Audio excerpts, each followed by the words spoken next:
Good morning. Welcome to the Keep Louisiana Beautiful State Conference. This is the third of 6 virtual sessions. I'm Susan Russell, Executive Director for Keep Louisiana Beautiful.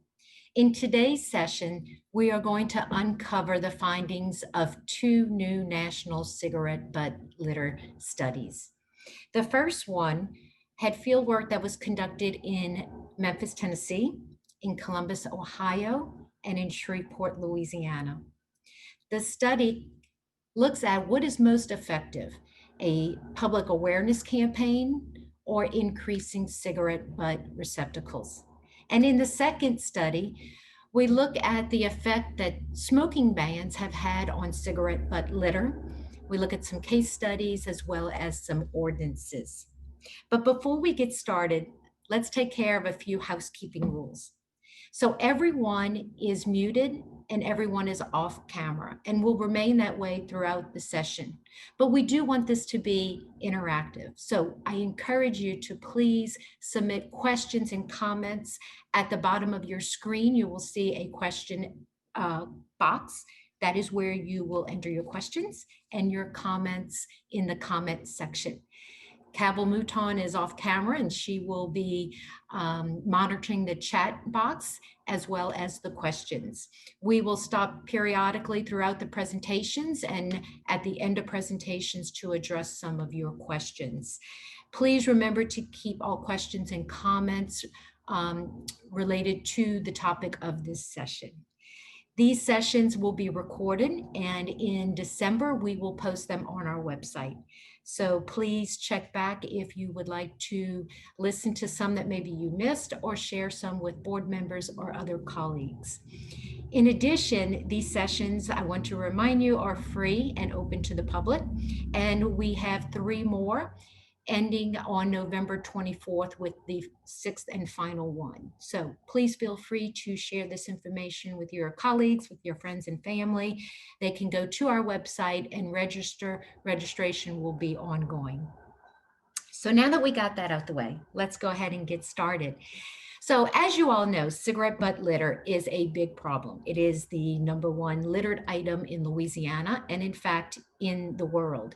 And Keep Louisiana Beautiful as well as Keep America Beautiful, we've been working at this for quite a while. Just last year, our organization as well as our affiliate network, we launched a Keep Your Butts in Your Pants campaign with the goal to get smokers in the habit of using pocket ashtrays and disposing of their cigarette butts properly. So affiliates throughout our state, they partnered with grocery stores and commercial, convenience stores and places that sold packs of cigarettes. And we had point of purchase displays. And when someone purchased a pack of cigarettes, they were given a free pocket ashtray. And Keep America Beautiful, they partnered with Philip Morris in distributing 10,000 ash receptacles and stands to be placed in places like marinas and boat launches and bus stops and transition points. And I know that a lot of y'all are looking at ways that y'all can reduce cigarette butt litter in your local communities. And so if you are inspired and motivated to do more after looking at this session, I want you to know that we have some resources available to you. So every year, Keep America Beautiful makes available grants from the Cigarette Litter Prevention Program. And those grants are available in levels ranging from $2,500 all the way up to $20,000. And our affiliates are eligible for those grants. Keep Louisiana Beautiful, we have a Healthy Communities grant, and those grants are available to our affiliates, but also to any nonprofit in the state of Louisiana, schools, other nonprofit organizations, as well as government entities. And these grants are for $8,000, and the grant application period opens in mid-January. So make a note, check back on our website and look for the online application in mid-January. And so speaking of funding, we all know that not much can get done without it. It is critical. And so I want to point out some very special people who have provided support for our mission work on a local level with Shreveport Green, on a state level with Keep Louisiana Beautiful, and on a national level with Keep America Beautiful. The Alta and John Franks Foundation and Bobby Jelks has been critical in their support and in their belief in our work and in our mission. And so for that, we are very thankful. They provided funding that that made it possible for this research to be conducted in Shreveport, Louisiana. So it brought a national research study here to our local state. Bobby, I believe you're on the call. I want to sincerely thank you and the foundation for your ongoing support. And so now let's go ahead and get started. I want to introduce to you Randy Hartman. He will be our first speaker, and he is the Senior Affiliate Officer with Keep America Beautiful. He leads a team of folks that oversee our affiliate network, providing technical assistance and resources and programming for over 650 affiliates throughout the nation. And before joining Keep America Beautiful, Randy was the Chief Operating Officer of the Association County of Commissioners of Georgia. And prior to that, he directed the Office of Environmental Management for Georgia's Department of Community Affairs, which housed Keep Georgia Beautiful. Randy has decades of experience in solid waste management, recycling, composting, and disposal operations. And joining Randy in his presentation will be our very own rock star, Donna Curtis. Donna is the Executive Director of Shreveport Green, which is our largest as well as our oldest affiliate in Louisiana. Donna was instrumental on overseeing the boots on the ground part of the research project that was done here in Louisiana. And then finally, we have Abby Goldsmith. Abby is the principal partner for Goldsmith Resources. Abby has worked with state and local governments for 30 years to maximize the recovery of resources from what otherwise would be waste, and to manage what remains in an environmentally and financially sustainable way. She serves as the executive board on the Georgia chapter of Solid Waste Association of North America and represents the chapter on their international advisory board. Abby also serves as the first president of the Georgia Recycling Coalition. Welcome, everyone. We're glad to have you joining us. And now, ladies, we're going to say goodbye to you for a while, and we are going to turn it over to Randy. Randy, I believe this might be the first time that the results of these studies are being released and presented publicly. Is that correct? Susan, you're absolutely correct. And good morning, and thank you for the invite. Thanks for including Keep America Beautiful in your statewide conference. It's an honor to be here, and I've got a great team, as folks have heard. So we're very excited to report these results. And you kind of framed Keep America Beautiful. We have an affiliate network across the nation that does great work like you're doing in Louisiana. We appreciate that effort. And I just want to emphasize that while sometimes we get labeled as a cleanup organization, we're so much more than that. It's Keep America Beautiful, our affiliate network, is about building strong communities, strong neighborhoods, and actually preventing litter is our goal. It's about changing behavior. And as you know, we have this model for behavior change. And the first step of that model is getting the facts.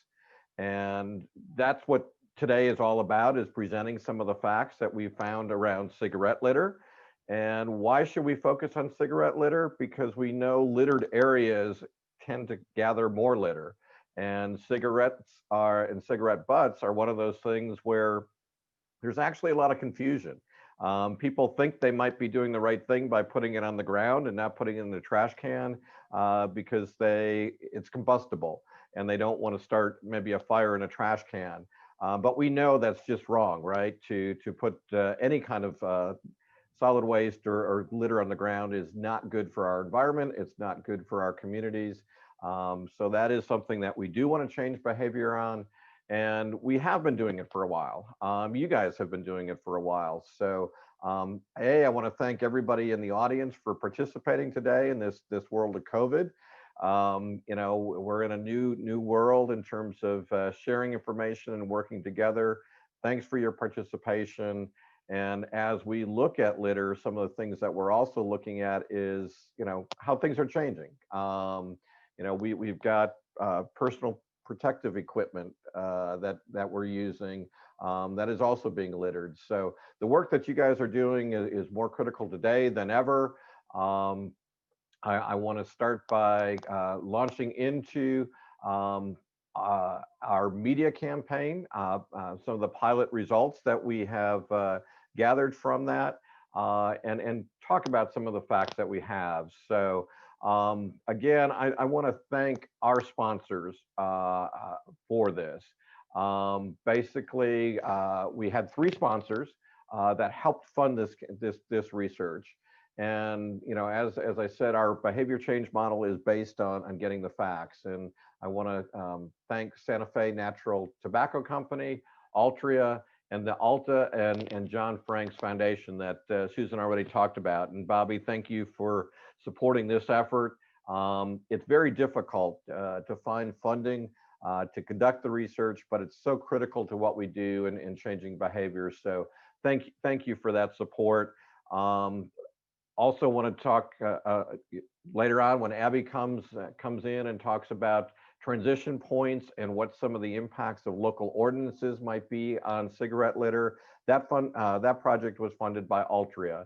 And again, we thank them for that support and helping us get the facts so that we can develop good programs under our cigarette litter prevention program that Susan talked about. So with that, let's go into the next slide and kind of just launch into the results of this study. And I'll kind of frame the study, let you know how we got to where we are, and how we see this potentially reframing and looking at our future cigarette litter prevention program. So what we wanted to do is really kind of look at what's influencing behavior from a very cost-effective return on investment strategy. So what we wanted to do is look at, you know, a lot of what Keep America Beautiful does and other organizations do around preventing litter is communication, education. So what would happen if we went into an area and just did marketing and tried to convince consumers that they shouldn't be putting their cigarette butts on the ground? Or what would it be if we went into an area and just put in the infrastructure, the cigarette litter collection stands that Susan referenced about, the 10,000 that we distributed across the country? And then does it help to do both a marketing and infrastructure approach? So that's kind of what we wanted to look at is really what is going to drive change and resonate with consumers to change their behavior. We tested this across the 3 test markets. We were in Columbus, Ohio, Memphis, Tennessee, and Shreveport, Louisiana. We used actually San Diego as a control site, and we'll talk a little bit more about that as we go on. If we can go to the next slide, please. So in order to look at cigarette litter, one of the things that we wanted to do is kind of based on KLB basic principles, right? And how do we eliminate litter? We talked a little bit about that. But we, through the 65 years that Keep America Beautiful has been in existence, we know that cleanups are fundamental to preventing litter. If an area is littered less or clean, it is less likely to attract litter. And that's why, again, it's important to address cigarettes and also what we've learned, some of the lessons we've learned in changing behavior in cigarette litter really drives some of our other programs as well. We also know through our behavior change model that convenience really drives positive behavior change. What do I mean by that? If there is a convenient disposal option, i.e. a trash can, a cigarette litter stand close by, people will use it, but it has to be convenient. And then we know that media campaigns must be, if we're going to educate consumers about litter behavior, it can't be a negative ad. Negative messaging really is not as effective in changing behavior as emphasizing positive outcomes and making it part of a social norm. So if we can go to the next slide, we'll talk a little bit about, again, the campaign here. So, building off of those basic principles, we designed an experiment to do just what, I had talked about, looking at a media campaign only, infrastructure only, and then the combination of those two efforts.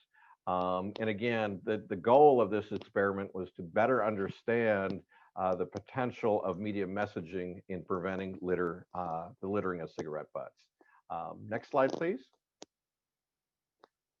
So we already talked about the selection, those communities that we have engaged in. And what we did is we actually tested over 72 sites. There was the control group where we just cleaned up the litter. There was one treatment site. There was 15 different sites that looked at advertising only. There were 15 that just provided the collection stands. And then there was 15 that activated both in that area. Next slide. So what did the campaign look like? As I mentioned, it was an out-of-home campaign. Basically, we wanted to have the campaign in those sites that I just talked about. And again, we wanted it to be a positive message that it was part of a social norm. So help us keep Memphis beautiful, help us keep Shreveport beautiful, picturing the community and creating that sense of community. The campaign was both a purchase campaign as well as a public service campaign. And you can see the number of campaign impressions that were out there. And again, the purchase campaign actually leveraged a lot of the public service campaigns and had a value of roughly around $650,000 to place the messages in those three communities. Next slide. So some of the examples, there were billboards, there was posters, as Susan talked about, it was in various areas, placed in convenience stores and places where cigarette litter was found. And it looks like we may have a question. Yes, if you don't mind, I'll stop you for a minute and ask a few questions specific to the campaign. So you mentioned that you wanted to keep the message positive. There have been, I'd like for really just for you to comment on this, in public awareness campaigns, the thought behind having images that show the cigarette butt litter versus images that show a clean area, a more, positive, beautiful area. Can you comment on what y'all find is more effective in showing what we aspire to versus maybe what is reality? That is a very great question. I don't have access to any research that we looked at that specifically. We know based on our model for change that basically the positive messaging is what really hits home, the social norm that, the idea that even when you're in a hotel and talk about, reusing your towels, and if the message is, we can give a message about the environmental facts of reusing the towels and how much less water that uses, how much energy consumption it uses. If that message is changed and saying that 80% of our residents reuse their towels, the chances are more people are going to do that. So making it a social norm making it something that you want to be part of, that beautiful community. We know that's what really kind of motivates and changes behavior. But unfortunately, this study did not look specifically at what images would really motivate that behavior. And can you speak a little bit about why or how y'all decided to go with billboards and with the bus stop ads versus other either digital or radio advertisements? What we really wanted to do with this study is focus in on those specific sites.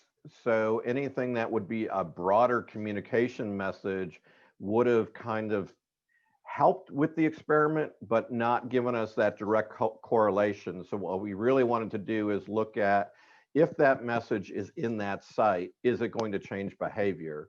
And if we did something on a broader scale, we wouldn't have been able to look at that cause and effect. And were they all conducted like in downtown business corridors? If you can hold that question for just a minute, we're going to look at a map of where that occurred in all three studies. All right. Thanks, Randy. Thank you. Okay, if we can go to the next slide, that would be great. And thanks for those questions. I appreciate it. So some examples in Columbus, and you can see it, it's subtle, but the images changed, right? Some of the locations have changed where the messaging is. This is obviously is a backdrop, not now of the city of Memphis, but the city of Columbus. Again, bringing back that ownership and pride in the community. Next slide, please. And now we're back home, right? We're there in Shreveport, and Donna's going to talk a little bit about some of the lessons learned in just a few minutes. But again, it was a billboard campaign. There were sites selected, and the results were measured on some of the billboard posters. Next slide. And the bus stops in the various areas. So you get a good feel for what we were trying to test market. You can see the location there in the right picture next to a convenience store. So a wide variety of locations were selected. Next slide. So going back to your question, Susan, about where were they done? Were they just specifically in downtown or business districts? You can see no, they weren't. It was especially in Shreveport, it was a little bit broader than that. Columbus, Ohio, the same, as well as Memphis, Tennessee. So there was a wide range of locations that were chosen to do the site, or to do the study, rather. Next slide. So the methodology. Again, the sites were randomly assigned, and we did have a control group in San Diego. This again, our researcher was coming from San Diego, and under COVID, it helped to have some sites close to home where some of this work could be done. All the sites were cleaned up to get a consistent baseline. And then what we did is we measured the change or the activation within each. So there was an initial scan done for those that are familiar with the cigarette litter prevention program. The program basically entails measuring the amount of cigarette litter that is out there, doing an activation, and then measuring it, following up and measuring against that baseline as well. And Abby did the same in her study, so you'll learn a little bit more about that. Next slide. So what were the results? The results are interesting. So, fundamentally, we know that cleanup makes a big difference. As one of our basic principles on litter prevention is clean sites generate less litter. So that held true. But it's not lasting, right? So the control sites, which was just basically cleaning cigarette litter up off the ground, saw a 44% reduction at 3 months, but an increase in litter actually about a year later of almost 19%. Advertising alone had a reduction of 53% at 3 months and an increase of 29% at 11 months. It's important to note that due to some limitations in funding, the advertising was only in the market for 3.5 months. So what would the actual results be if that was sustained through, as Susan was talking about, a social media campaign, a broader campaign that would be cost effective? That was beyond the scope of this study, but it would be interesting to continue to look at that and dive into that. Access to collection stands without any on-site advertising saw the greatest reduction, 63% at 3 months, and sustained reduction, 38% at 11 months. What was interesting is that the combined effort really did not have the impact that one would expect, right? That it would double down and even see less litters. So the combined on-site advertising and stands had a little bit of better decrease, 66% after 3 months, but only 14% at 11 months. And with this, I'd like to ask Donna to join me and talk a little bit about her experience in Shreveport. And I understand the program's continuing there, and she can share some of her insights in how things are going and how they did go. Thank you, Randy. It was a privilege for us to work with KLB and with you, and many thanks to the Alter and John Franks Foundation for helping us be a part of this. It was an exciting, if harried, 11, 12 months for us. We were playing for it. We were eager to do it. It was a little hard getting everybody up and going at the same time. And then, of course, when COVID stepped in in March, it kind of hurt our end of term studies that we were going to do. But what we did, we had the opportunity to cite specific cigarette and cigar tip collection stands at places that were near the advertising, and then some that were not near advertising. So we did the whole thing here in Shreveport.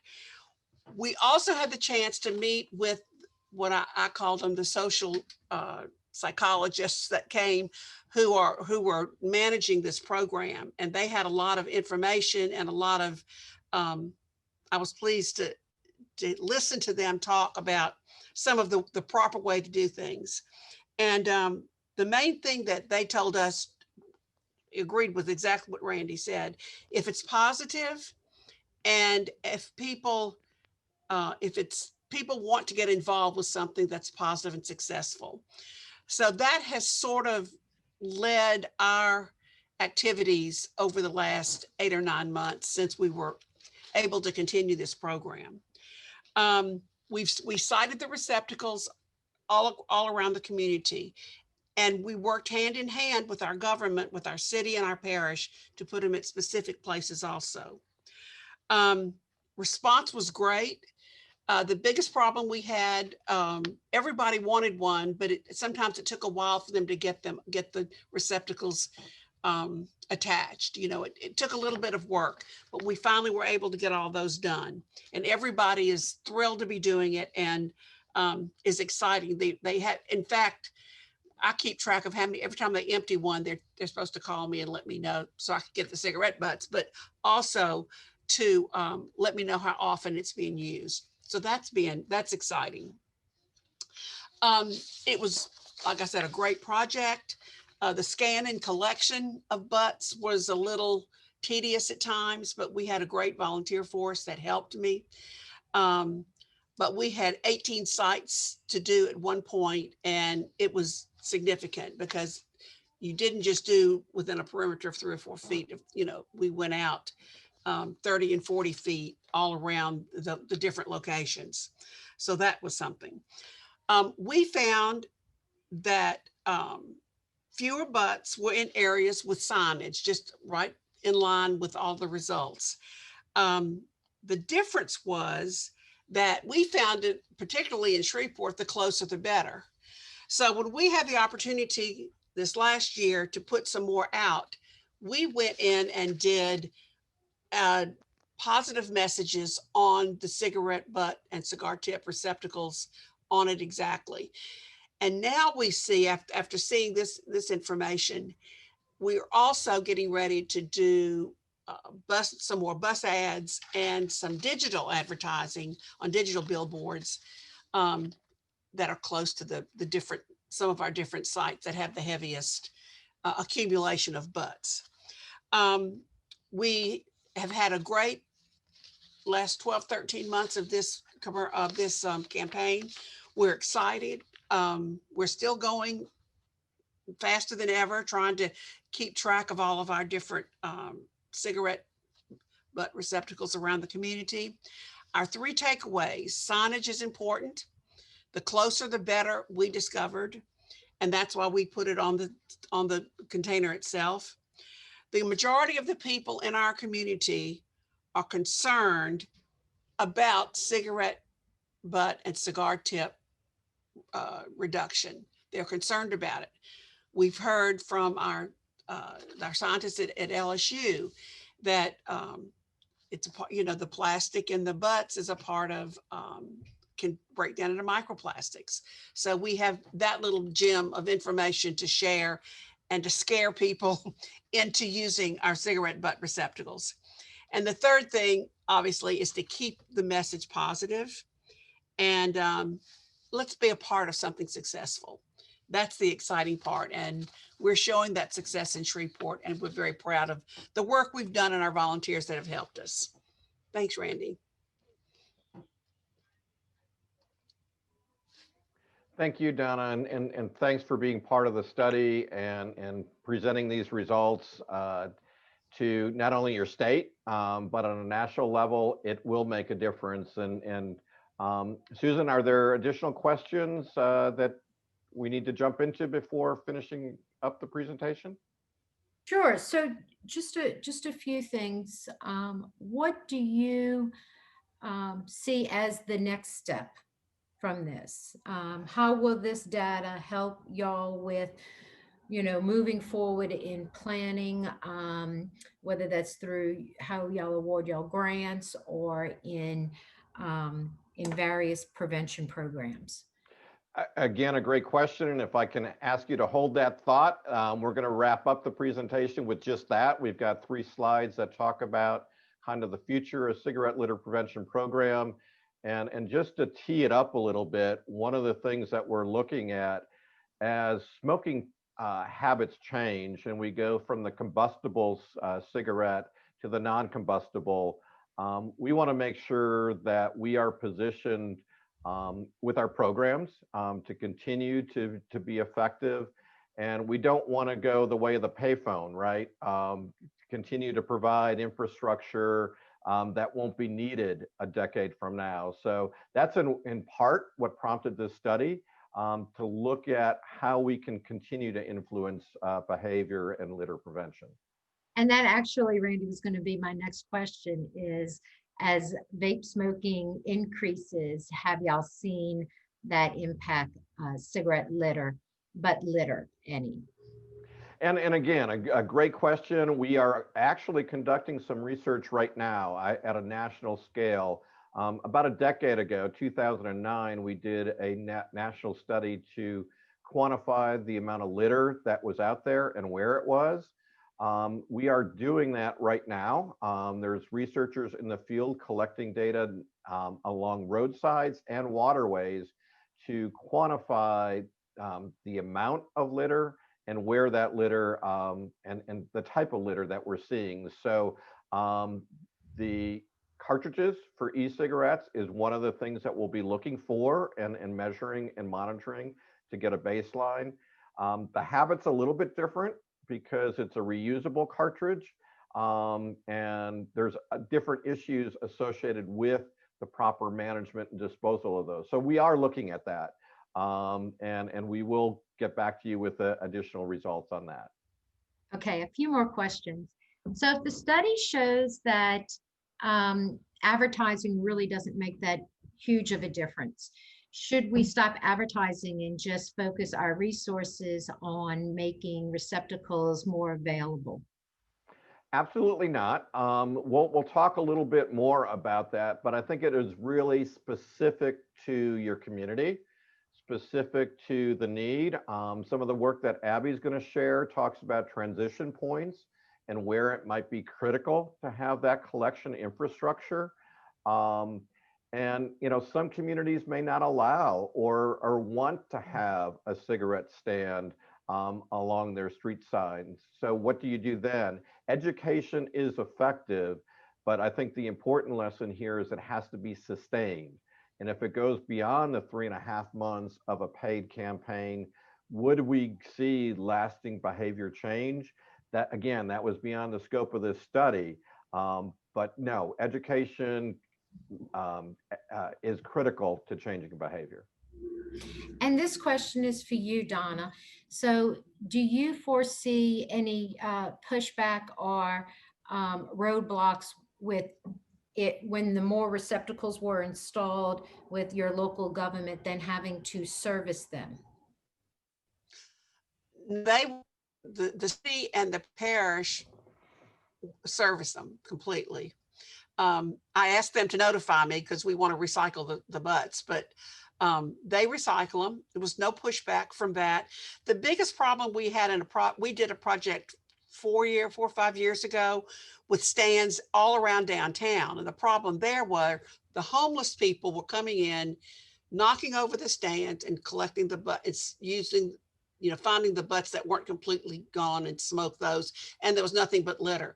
So really our DDA took away all of the downtown stands because of that reason. So these stands that we've put up now cannot be tampered with, and they're locked. And it's worked real well. Taking we want to one of the is to recycle the cigarette butts. So we've been collecting them to do that. And the people at the different, as we get out of downtown and away from public property onto private businesses, they're willing to do it because it's less work for them. Their property looks better, and they're eager to do it. So that hadn't been a problem, Susan. Okay, good. All right, I'm going to turn it back over to you, Randy. Great. Yeah, we'll wrap up shortly here because I know we've got interesting results and information to hear from Abby as well. So if we can go to the next slide, this slide basically shows the 3-month change. As I said, we went back and we measured the amount of cigarette litter that was on the ground after cleaning up the sites, 3 months and 11 months.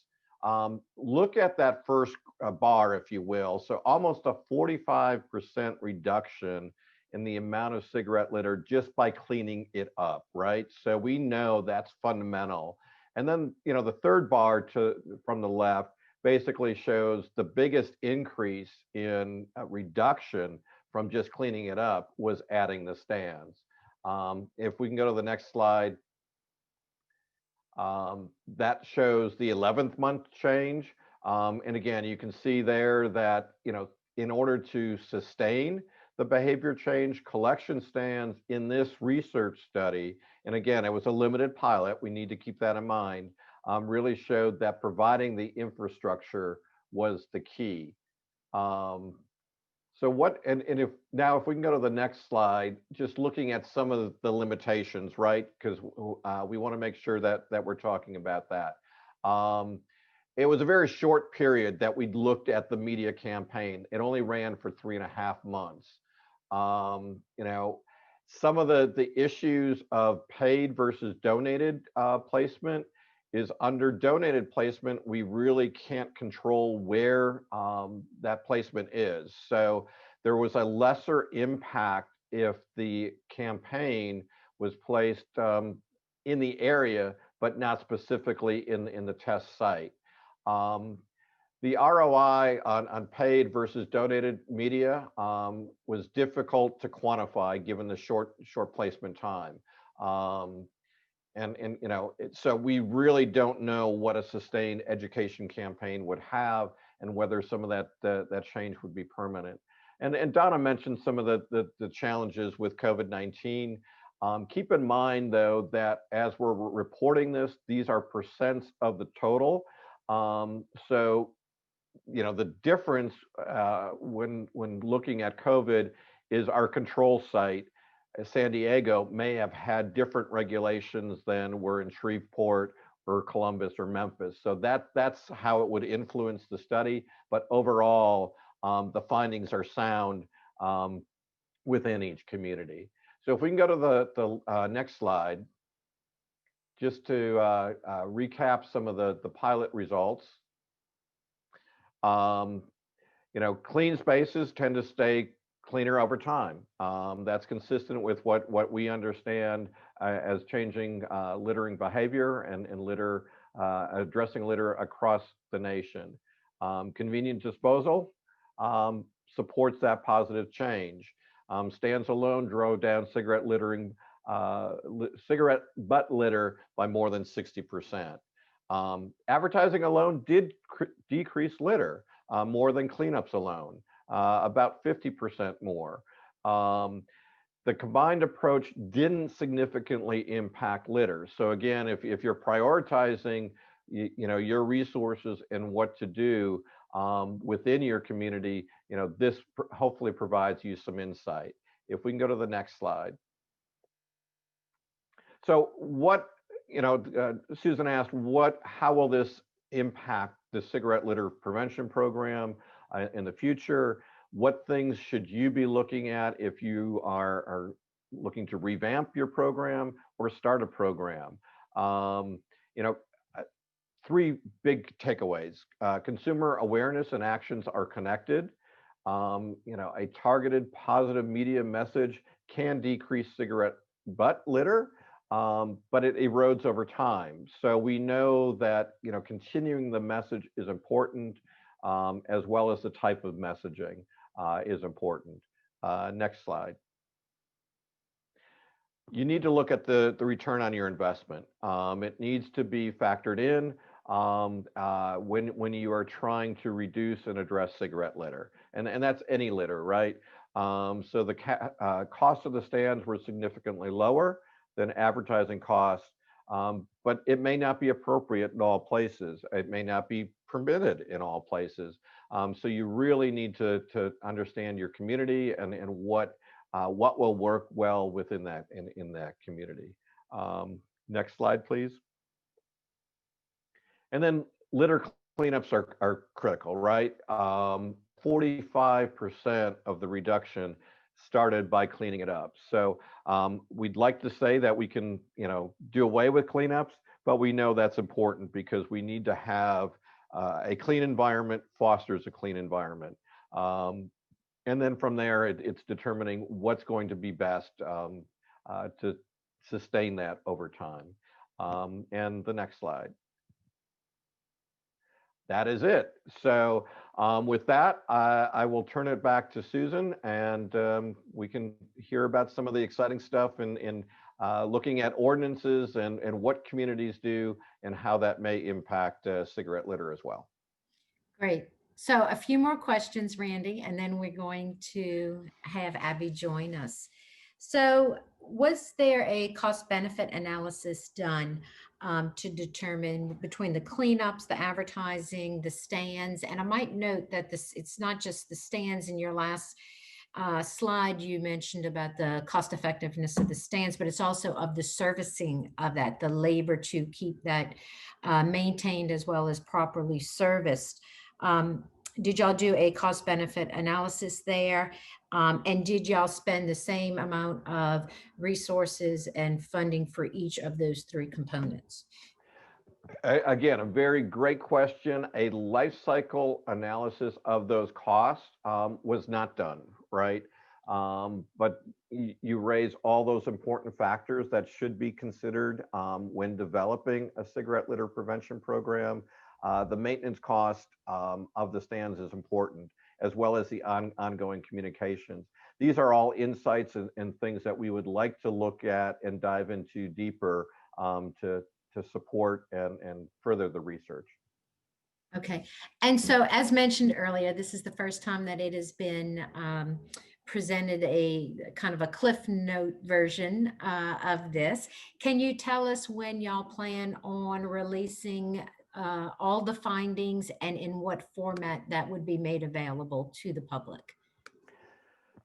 Again, another great question. I suspect first quarter of 2021, we will have a written report. The report will be available on the Keep America Beautiful website. Anybody that wants additional information about the study, please contact us. The contact information was at the end of the presentation. Either Jared Jones, the staff member responsible for the cigarette litter prevention program, or myself would be glad to have a conversation with you. Okay, great. And I imagine, don't want to put you on the spot again, but I imagine at next year's Keep America Beautiful conference, this will probably be presented and discussed in detail as well. Most certainly, whether it makes the general session, typically we have a workout session or day where we talk about just cigarette litter, and this will be an important part of that workshop. Okay, great.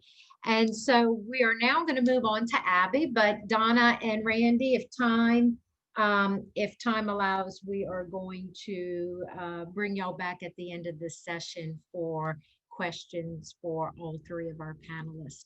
And so now, Abby, if you're ready, we're going to bring you on to discuss your findings of the work you're doing in the area of looking at how smoking bans, have affected the cigarette butt litter. So Abby, take it away. Very good. Thank you, Susan. And hello, Louisiana from Georgia. I'm here in Atlanta. And I'm sorry we can't be together today, but I'm very glad that we have the opportunity to give you a sneak peek of the results of the case studies we've done on cigarette litter at transition points. As we open this session, we heard that according to Keep America Beautiful's research, tobacco products comprise the majority or the plurality, the biggest portion of roadside litter, 38%, and 30% of all litter at transition points. And most of those tobacco products are cigarette butts. So again, like the study Randy was describing, to help frame the future direction of Keep America Beautiful's cigarette litter prevention program, Keep America Beautiful commissioned this set of case studies to evaluate cigarette litter at transition points. And those are the points. Next slide, please. To define transition points, we're talking about those locations where people cross from a no smoking to from an area that either by law or by policy, they are restricted from smoking. So it's a place where you get to and say, oh my goodness, I got to do something with this cigarette butt. Next slide. So the study was really geared to answer these three questions. First of all, where do smoking bans create transition points? So where around the country are these ordinances in effect, local and state ordinances? Number two, how do these smoking bans affect the cigarette litter found near the transition points? And number three, what other factors, some of the things Randy was discussing with ash receptacles or stands, affect how much cigarette litter we find at these transition points? Next slide. So let's look first at the first question. And we could spend an hour talking about this, but I'm going to summarize the findings with regard to how many transition points are created across the country by state and local laws. Next slide. Bottom line, most of us, especially when we're not socially isolating, cross multiple dozens, scores, even hundreds of these transition points every day. Smoking is prohibited in most workplaces, bars, and restaurants around the country, in addition to transit stations, hospitals, schools. So really, as we enter any of these places we go every day under normal conditions, we're crossing into you're crossing a transition point. So that's where we were looking at cigarette litter. Next slide. So a quick review of what these laws say. We went to the tremendous databases that the American Non-Smokers' Rights Foundations maintain of what they refer to as 100% smoke-free laws. So they are very restrictive. So in other words, when we look at these numbers of where there are 100% smoke-free laws, just know that these are the most restrictive laws. For example, bars and restaurants with no, and workplaces with no smoking area inside. So the numbers you're looking at in the table of how many states and local governments have these, if we expand that definition a bit, we'd have tremendously more. But the bottom line is you can see here that 30 state we have bars, restaurants, and workplaces, because those are the most common areas where we see these ordinances, local and state ordinances, but also those are the places, especially workplaces, where we go most often. Abby, I have a question for you on this, only because it's kind of small and hard to read. Can you go into greater detail about the difference between the states that are gray and the states that are that golden color, and then the ones that are light blue? Yeah, that's a good question. Basically, the blue, the gold, and the brown ones are states that have exemptions for marijuana smoking. So you see they're mostly the places where pot's legalized. The blue, the light blue, is the 100% smoke-free non-hospitality workplaces. I think the information that's in the map, it's just mostly to show you that blue and gray mostly have 100% smoke-free laws. And what I think it's mostly reflected in the table to the right of it, and that's that 30 states have smoke-free laws in all restaurants, 30 in bars, 35% in all restaurants, and 31 states in all workplaces. And you can see the same number, the same representation with local governments. Some of those local governments are in states with smoke-free laws. So what I think is most relevant both to the map and the table is that bottom row in the table, which shows what percent of the United States population lives in a place that has 100% smoke-free bars, restaurants, and workplaces. That's really reflecting the data that's in the map. Bottom line is that 2/3 of the population of the United States lives in a place where there's 100% smoke-free laws for bars, creating those transition points into those bars.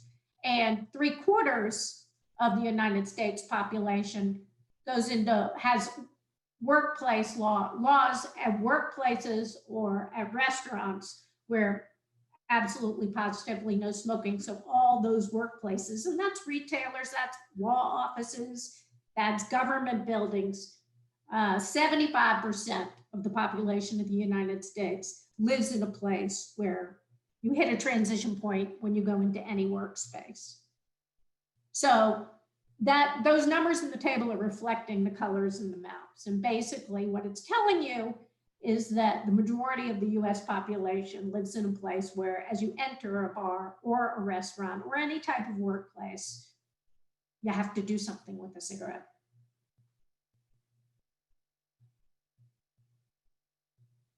But in reality, pretty much nearly all states restrict smoking in bars, restaurants, and non-hospitality workplaces, just maybe not in this 100% smoke-free definition. But the bottom line is that you and any smoker crosses multiple transition points each day. So the question is, what does cigarette butt litter look like at those spots?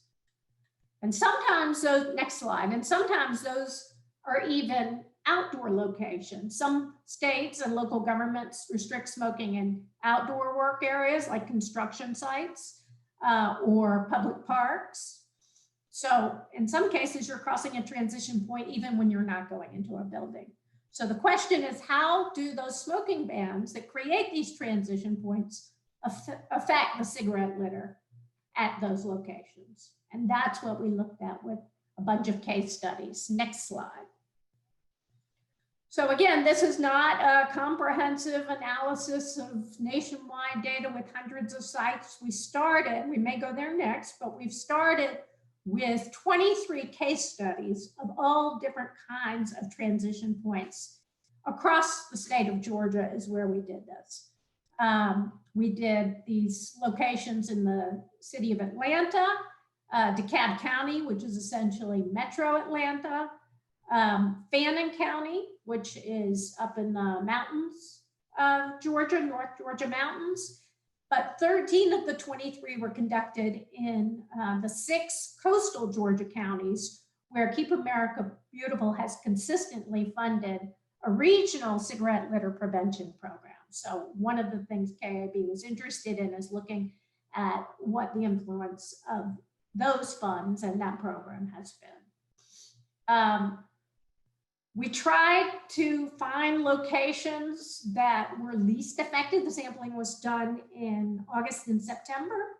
So we were trying to find locations that were the least affected by the reduction in activity because of COVID. So we kept away from closed colleges and universities. But you could see we have airports and some other transit facilities here, which of course the activity was lower than usual. But that was across the board because all the sampling was done August and September. So the first thing we did is in each, and the report will reflect very detailed information about the site-specific policies, either because the store or the institution had these policies or the state or local government had these policies, to understand exactly where the transition point was, because some of these ordinances would say at the door to a building or a workplace. Some will say 10 feet away, some will say 25 feet away. So depending on where you live and where your program is, the transition point could be in a different place, and that's critical. We surveyed 160 square foot area as you approach each transition point. So the place at where a smoker may say, I'm going to a no smoking area, I need to do something with my cigarette butt. So as you approach a transition point, we typically looked at 8 feet wide and a 20 foot long area.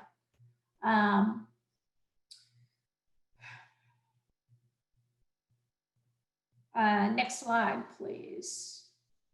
So I want to show you a little bit of what we found. Those locations on the y-axis of the graph are not important as much as the bars themselves, which show you that at this area near the transition point, we saw anywhere from 0 in several of the cases to 70 cigarette butts. That 70 is a lot in that small area. 8 by 20 is not that big. The average was about, so let's delve into that a little bit. Next slide. So as I said, 4 of the locations had no cigarette butts, but most of the 23 locations had 4 or more cigarette butts in that area. And you could see that there were more than 10 cigarette butts at 5 of the locations. Well, then the next question after we were counting the butts as you approach the transition point was, are those butts there because we're approaching a transition point, or is this just a highly or not minimally cigarette butt littered area? So to get a sense of whether the butts were there because a smoker was approaching the transition point and said, oh, I'm about to be prohibited from smoking, I better extinguish this somehow. We also looked at control areas at each of the 23 sites. So this was the same type of location. So if we were looking at a sidewalk or a parking lot or a grassy area approaching the transition point, we tried to find a similar area at least 50 feet away from the transition point. So the folks a smoker would not be as compelled at that moment to get rid of their cigarette. And the intention was that this would tell us a little bit about was the cigarette butt at near the transition point because it was a transition point, or just because it's in an area that had a lot of cigarette butts or no cigarette butts. Next slide. So first, let's take a look at those locations. There were 6 out of the 23 locations that had a lot of total cigarette butts. And by total, I mean when you combine the control point, the control area, with the area near the transition point. So both those sampled areas together. So these are the 6 areas that had anywhere between 26 and 100 total cigarette butts. Remember, these are not huge areas. And you can see here, the blue bar is what we found near the transition point, and it's a scale of 0 to 90.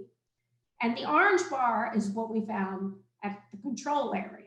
So what's interesting to me here is 5 out of 6 of these locations had many more cigarette butts at the transition point or approaching the transition point than at the control area, which suggests to me that it may have been the fact that the smoker was coming to a transition point that made them put out the cigarette and litter it. You could see the one exception was the top location, which had the most total cigarette butts of all 23 sites, nearly 100.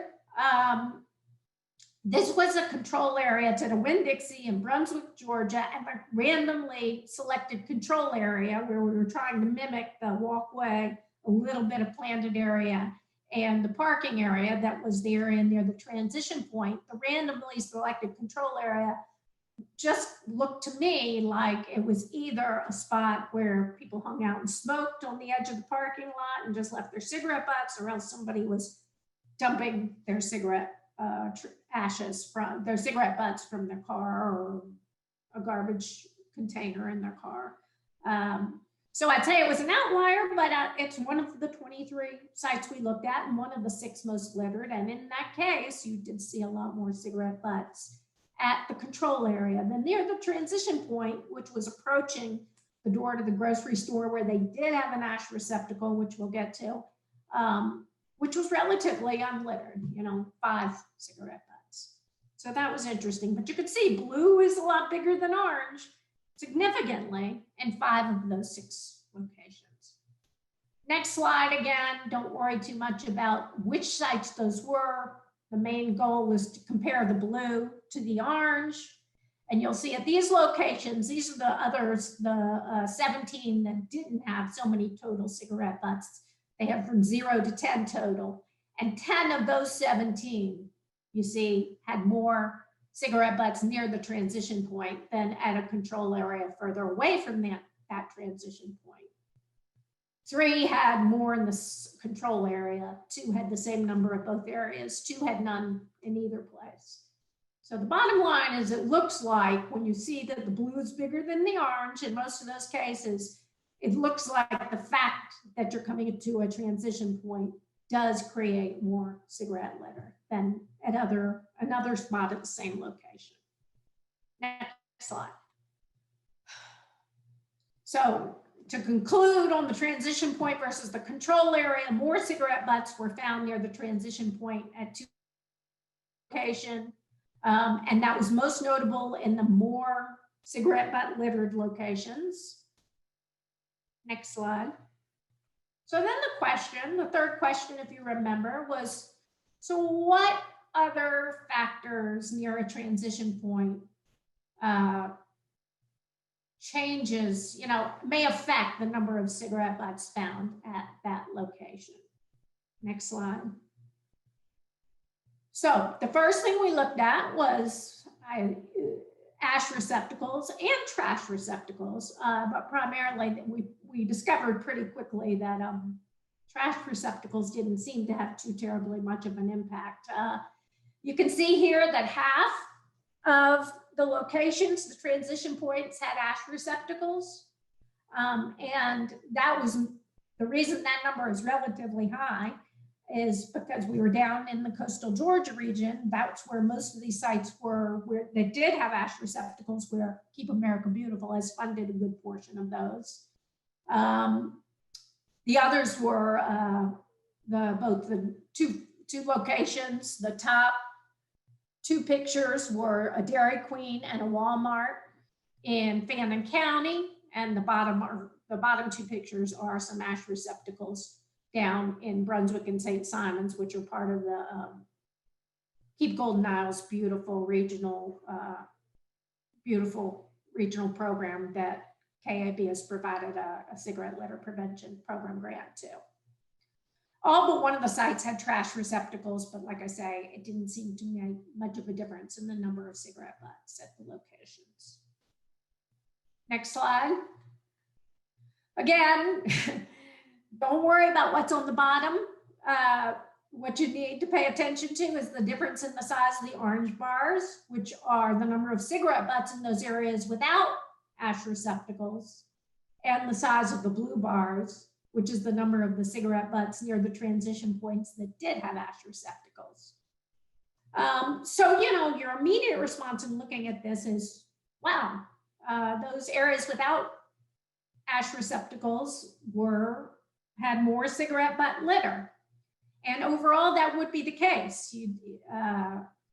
But it is interesting to me that although the 4 locations with the most cigarette butts near the transition point did not have those ash receptacles, see those 4 tall orange bars, there are also areas without ash receptacles that did not have very many cigarette butts.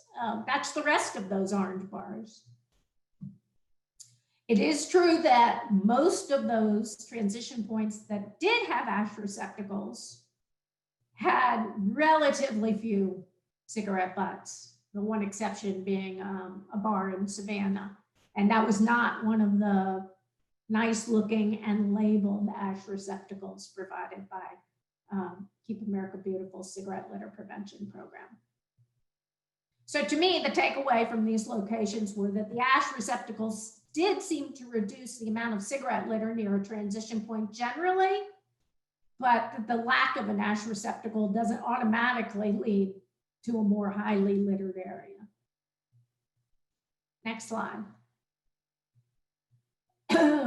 We kind of had this confirmed by the fact that we did see that there were cigarette butts in the ash receptacles, especially at the more cleaned up locations, the ones with fewer on the ground. We did see cigarette butts in the ash receptacles. One of them on the city streets of Brunswick was even overflowing. So we know for a fact that they're definitely being used. But we also saw cigarette butts. We counted some of the cigarette butts, for example, at the Walmart up in Fannin County.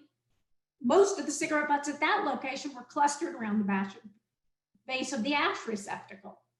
So it's interesting what Donna referred to, because I heard this also in the field from some Keep America affiliate coordinators, was that if it's not a locked receptacle, which was the case at Walmart, then in some cases that litter comes from folks rifling through the receptacle to find unsmoked cigarettes. So that they could smoke them, and they leave what they don't smoke or what they do smoke at the base. So we did see that in a couple locations, actually. Next slide. So our next question was, does the amount of other kinds of litter in the area impact the number of cigarette butts? As Randy said, it's pretty much common knowledge. Litter begets litter. Cleaner areas have less people littering because they see it's a cleaned area.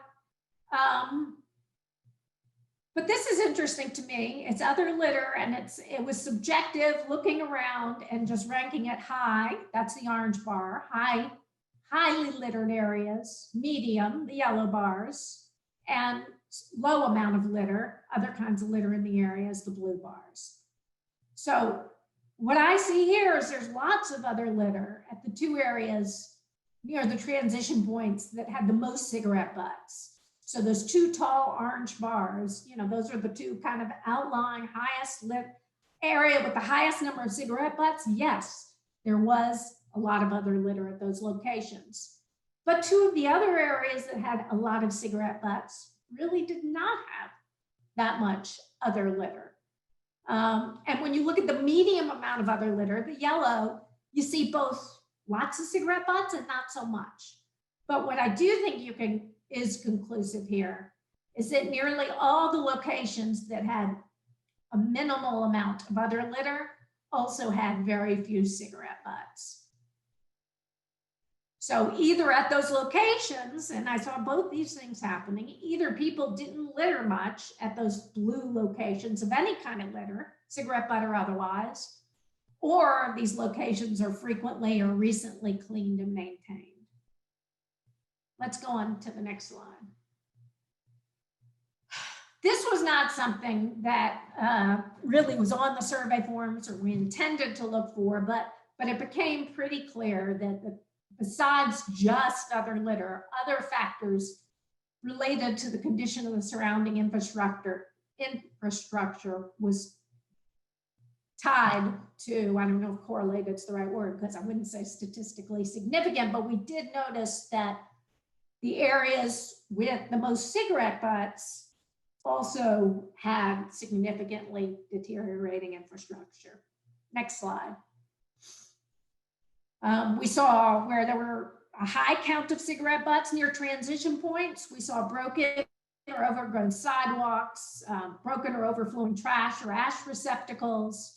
And those, we did see a highest number of cigarette butts at those areas where things just looked like they were falling apart. It looked like people just didn't care about the area. Next slide.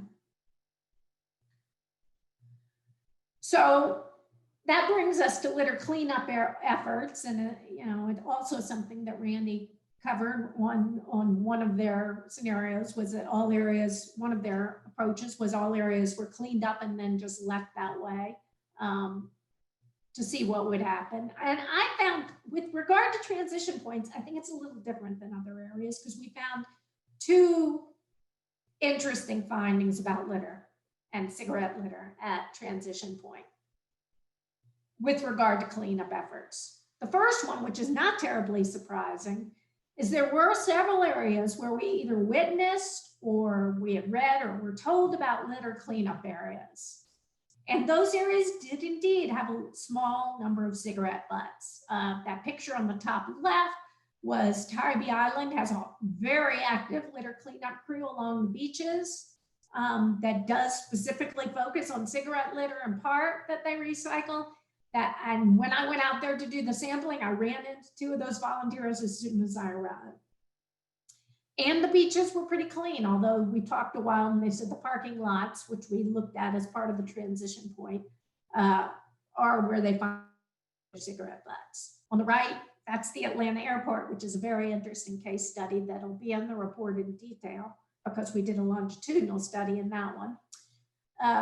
But you'll see that gentleman told me, this was the second visit I made, when there were more cigarette butts near the smoking zones at the Atlanta airport. And that gentleman cleaning up says he does that location every 15 minutes. He cleans up around every smoking zone. So some of the cigarette butt litter may have been, did I get there at minute 2 or did I get there at minute 12? But generally that also was a clean area. The other finding, which I think is specifically relevant to transition points about cleanup efforts, is I did see several situations where the cleanup effort didn't extend the whole length of the survey area approaching the transition point. So that bottom picture is a bar outside a bar in Atlanta where they had a smoking area outside, which is still allowed in Atlanta, with ashtrays. And it had appeared at the end of the busy night. I went early the next morning. The area immediately outside the entry to the transition point had been cleaned, but most of it had been swept or blown litter, cigarette butts primarily, a little further out on the same surveyed area near the transition point. So in other words, there was a high count of cigarette litter at that area near the transition point, and I think in that location and several others, it had gotten there because of cleanup efforts and the fact they did not extend all the way outside the transition point. So that's different maybe than other areas. In this case, cleanup efforts did lead to possibly more cigarette butt litter. Next slide. So like other places, but maybe even more so near transition points where you've got a lot of what I'm calling traps. The cleaned up litter, even in the cleanest area, we counted cigarette butts because it was trapped. And that's trapped at areas that abound at or near many transition points. So this could be the planted areas on sidewalks. This could be any low-lying area on sidewalks. It could be the grooves, as you can see in the picture on the left. Almost every site that had a walkway, no matter how clean it was, I could find cigarette butt litter in the grooves. And similarly along curbs in parking areas, which are often as you approach transition points. Next slide. More examples of traps, traps approaching transition points. I think here in these situations on the left is a picture as I'm sampling this is part of a transition point survey I'm doing on the way to a MARTA station, our transit station, spotless on the walkway to the MARTA station, but there was this black fence, which is at the bottom of the picture, and a concrete wall, black wrought iron fence, and clearly the cigarette butts that had gathered maybe on the walkway had been either blown naturally by passing traffic or by maintenance efforts had been trapped over behind the fence and the wall. So even though there were few cigarette butts in the transition, most of the transition area, they had a high count because of these traps. I think you get the double whammy here of somebody needing to get rid of their cigarette butt before they hit the transition point, and then the trap like that curve on the right. So Abby, I'm going to give you a 2-minute warning. We're approaching the end of our session, and I want to leave at least 5 minutes at the end to bring all of y'all back for a few last questions. Very good, thank you. Signs are easy to cover. This is a little different than advertising because that Randy was talking about, because the media Randy was talking about was discouraging litter. And the question I had about the signs were, do these no smoking signs make people panic and get rid of their cigarette butts? Does it increase litter? And bottom line is we really didn't see a big difference in the count at those locations with and without the no smoking signs. Next slide. But we did enjoy a lot of the signs. Look at that one on the bottom left, especially was my favorite, in a potted plant. I don't know if you could read it, but it says, I produce oxygen for you. Please don't put your cigarette butt out in me. So I was fascinated by the variety of signs. So although this, let me draw a couple conclusions so we have time for questions. Although this is a series of case studies rather than a statistically significant sample, the findings at these locations suggest, number one, because the ubiquity of locations where smoking is prohibited, most people pass through dozens of transition points a day. Number two, more cigarette butts were found near these transition points than at nearby control areas. Number three, ash receptacles appear to reduce the number of cigarette butts near a transition point, but were not a panacea. Number four, some but not all locations with lots of litter did have the most cigarette butts, but some of those locations were relatively free of cigarette butts, even if they had a lot of other litter. Areas near transition points with lots of cigarette butts also had degrading infrastructure. Next slide. The maintenance of an area could lead to more or less litter depending on how it's maintained. And lastly, areas near transition points abound with potential traps for cigarette butts. And we've listed some of the areas that need specific focus in the future with cigarette litter prevention programs that we near transition points specifically. So I'll end with that. So we do have time for questions, Susan. Next slide. And close down. Thank you. So Abby, I have a question for you. And if Randy and Donna, if y'all don't mind, maybe y'all can put your cameras back on and join us. We'll have several questions. But this one is for Abby. So you had mentioned that 3/4 of the population, we have smoking bans at workplaces and bars and restaurants. Did you find either through this study or just in general, when all of the smoking bans were put in place, was there also a movement on a local level to adopt ordinances that required businesses to have ash receptacles at those transition points? I did not see that at all. Okay. The only thing I did see in the ordinances with regard to what the business owner had to do was to post no smoking signs. Okay. Randy, do you know across the country, just from interacting with other affiliates, did you see a movement of an increase in ordinances requiring ash receptacles at transition points as they were pushing smokers from indoors to outdoors? You know, Susan, again, a great thing to be looking at. I am not aware of any ordinance that requires that. We have not been able to do that kind of deep dive. Okay, thank you. Donna, I think this question probably is a good one for you. So there was a question thrown out about recycling cigarette butts. Yes. And I believe that is the TerraCycle program. And you mentioned that you were collecting the cigarette butts. And I know it's not because you are a hoarder. You must be doing something with those cigarette butts. So Well, we send them, yes, to TerraCycle. So you want to give a quick overview of how that program works? It's very simple. You go on their website and sign up, and they'll take you step by step through it. The interesting thing is people say recycled cigarette butts, and you know, you don't understand. Well, it's the plastic in the filter that they use.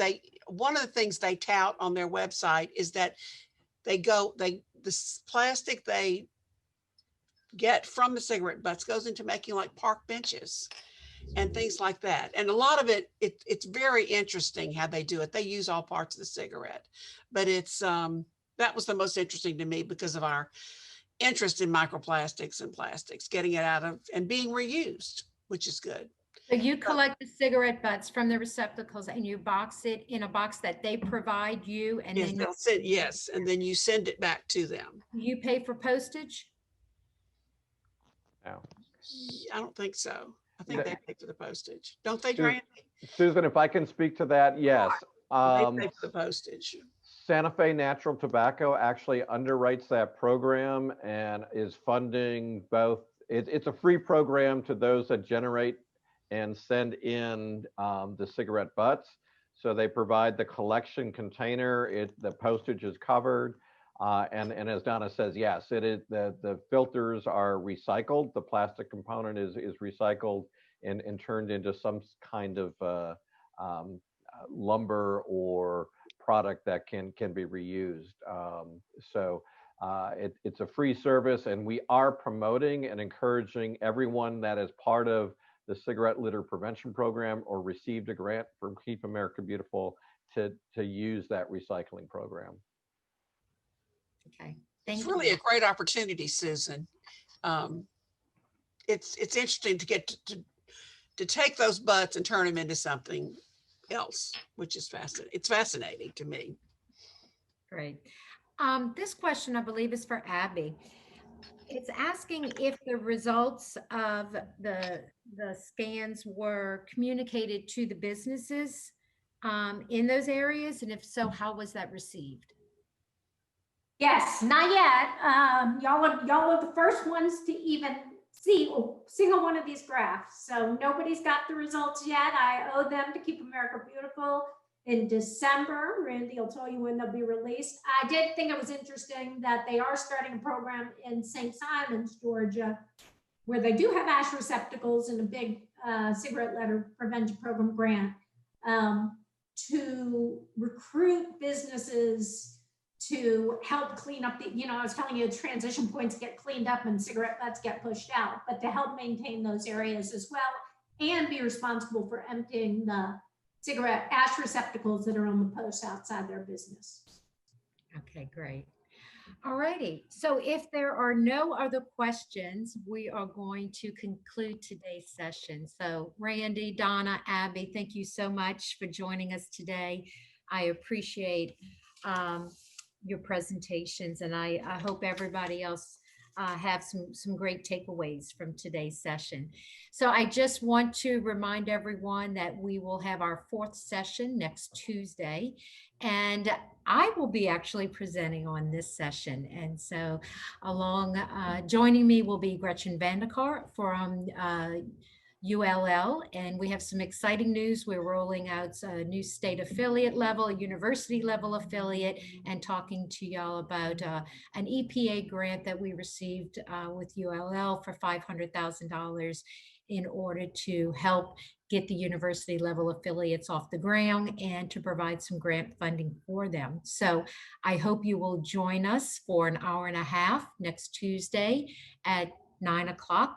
The link that you used today is the same link. So you should have everything you need. And if you're not registered for Tuesday's session, like I said earlier, it is open registration. Just go on our website and register for that session. So thank you again for joining us and making time in your day to learn and work with us on how we can all keep Louisiana more beautiful.